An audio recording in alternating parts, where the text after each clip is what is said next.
there are approximately 50 million slaves in the world today. And I just want to put that into context because of this idea of white privilege. And I made a video about that and I've had a lot of nasty comments if I don't understand it, which I do.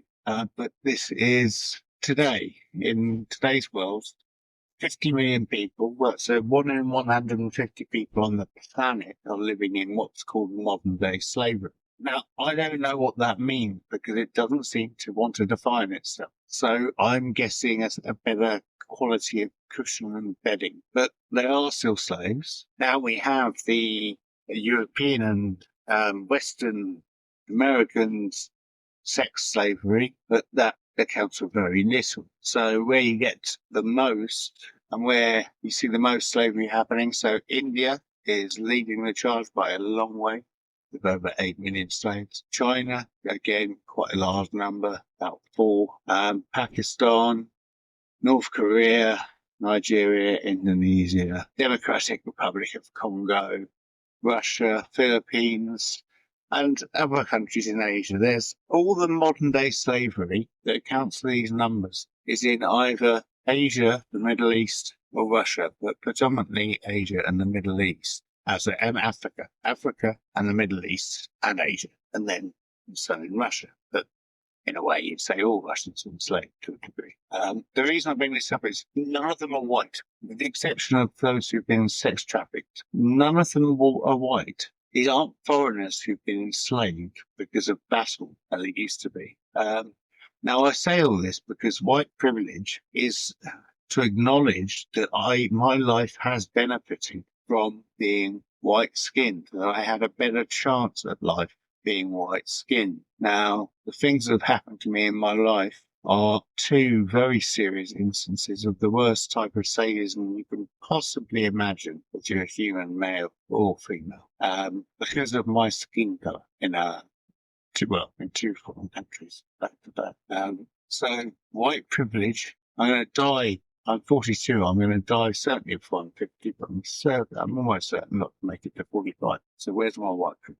Now, the reason I say all this is I think slavery is abhorrent. It is an abhorrent thing to do to a human being. It's probably the worst thing you could do to a human being. It's kind of to kill them. But, I do it because it needs attention that there is slavery going on in so many countries.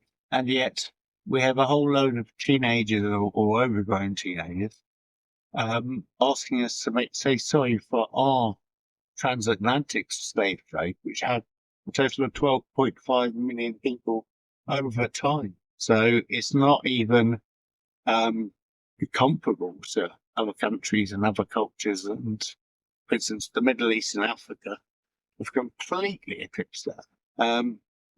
India's, there were plenty of countries that were eclipsed the transatlantic slave trade. But you never hear about that. You never do.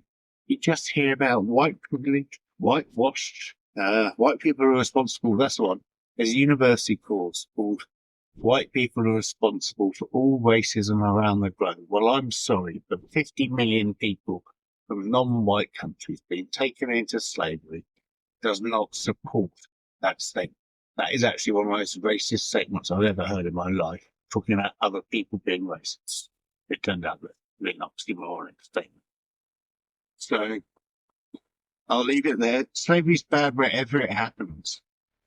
But don't think it's worse that it happened. Don't think the transatlantic slave trade was worse than the slave trade in Africa or the slave trade in the Middle East. There are plenty of women living in fear, hoping that their master doesn't pick them for the evening. So be mindful.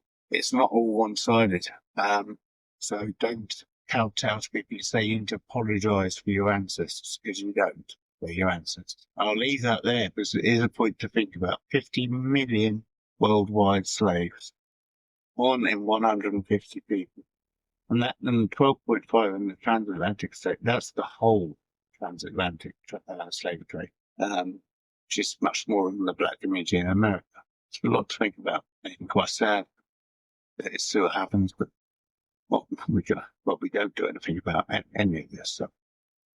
we're becoming weaker the West is becoming weaker as the East becomes stronger. The Middle East is waiting to pounce. So on that happy note, I'll say goodnight. Hope you enjoyed the video. If you did, please do subscribe and share because it actually really does help. Saves me money. Doesn't make me any, but it saves me money. If you didn't like it, you've already probably gone. So never mind. But anyway, I hope you found this informative. See you again.